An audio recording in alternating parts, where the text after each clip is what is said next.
Hi friends, welcome to Garam Masala, the magic spices of cooking.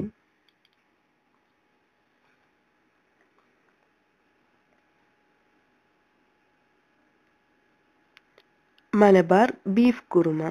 ഇന്ന് നമുക്ക് മലബാർ സ്റ്റൈലിൽ ഒരു ബീഫ് കുറുമ ഉണ്ടാക്കാം. അതിനാവശ്യമായ സാധനങ്ങൾ എന്തെല്ലാമെന്ന് നോക്കാം. ബീഫ് 500 ഗ്രാം, സവാള 2 വലുത്, തക്കാളി ഒരു മീഡിയം സൈസ്, ഇഞ്ചി 1 ടീസ്പൂൺ, പച്ചമുളക് 3 മുതൽ 5 എണ്ണം വരെ,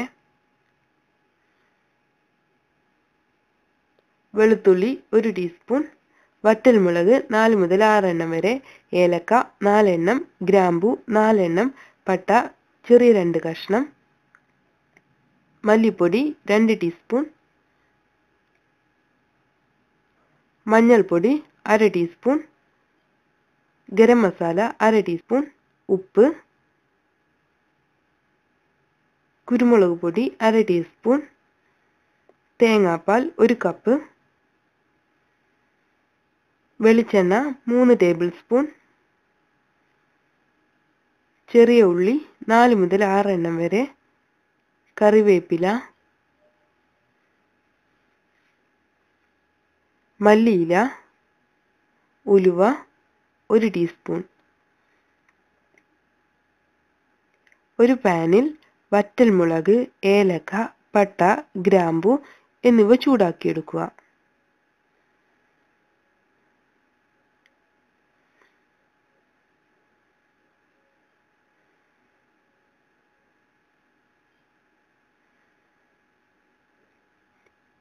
ഒരു ബ്ലെൻഡർ എടുത്ത് അതിലോട്ട് ചെറിയ ഉള്ളി ഇടുക. നേരത്തെ നമ്മൾ ചൂടാക്കി വെച്ചിട്ടുള്ള സാധനങ്ങൾ ഇതിലോട്ട് ഇടുക. കുരുമുളക് കൂടെ ചേർക്കുക. അതിനുശേഷം മല്ലിപ്പൊടിയും മഞ്ഞൾപ്പൊടിയും ചേർക്കുക.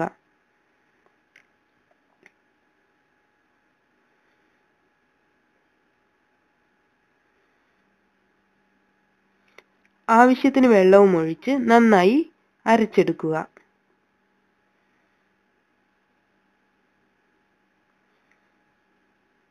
ഒരു പാനിൽ വെളിച്ചെണ്ണ ഒഴിക്കുക.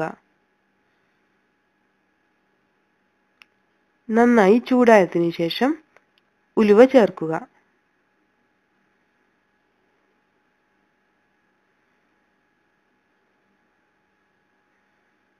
സവാള ചേർത്ത് നന്നായി ഫ്രൈ ചെയ്തെടുക്കുക.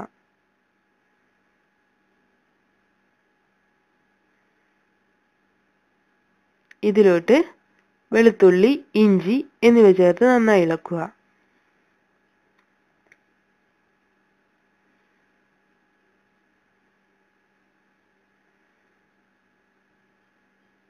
പച്ചമുളക് ചേർക്കുക.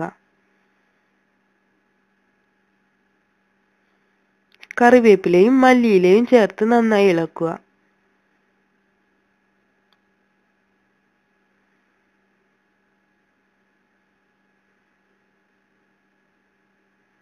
ഇത് വഴന്നു വരുമ്പോൾ ഇതിലോട്ട് തക്കാളി ചേർത്ത് നന്നായി ഇളക്കുക. നമ്മൾ നേരത്തെ തയ്യാറാക്കി വെച്ചിട്ടുള്ള പേസ്റ്റ് ഇതിലോട്ട് ചേർത്ത് ഇളക്കുക.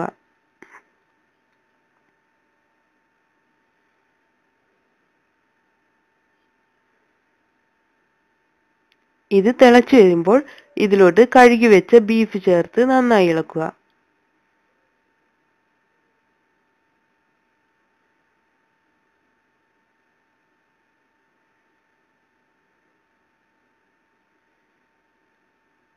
നാരങ്ങ നീര് ചേർക്കുക.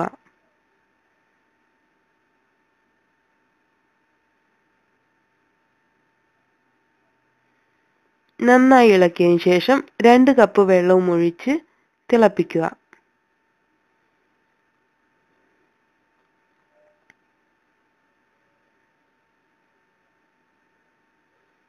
ഇത് തിളച്ചു വരുമ്പോൾ ഇതിലോട്ട് ഉപ്പ് ചേർക്കുക. തിളച്ചതിന് ശേഷം ഉപ്പ് ചേർത്താൽ കറിയുടെ ടേസ്റ്റ് കൂടും.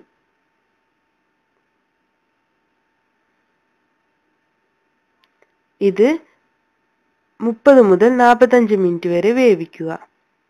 നന്നായി വെന്തതിന് ശേഷം നേരത്തെ തയ്യാറാക്കി വെച്ചിട്ടുള്ള തേങ്ങാപ്പാൽ ഒഴിക്കുക. തിളച്ചു വരുമ്പോൾ ഇതിലോട്ട് 1 ടേബിൾ സ്പൂൺ വെളിച്ചെണ്ണ ഒഴിക്കുക. അതിനുശേഷം കറിവേപ്പിലയും ചേർത്ത് അടച്ചു വയ്ക്കുക.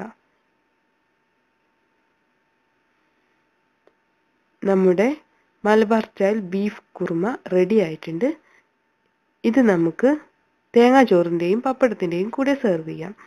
നെയ്ച്ചോറും ഇതിൻ്റെ നല്ലൊരു കോമ്പിനേഷനാണ്. Thank you. Please subscribe.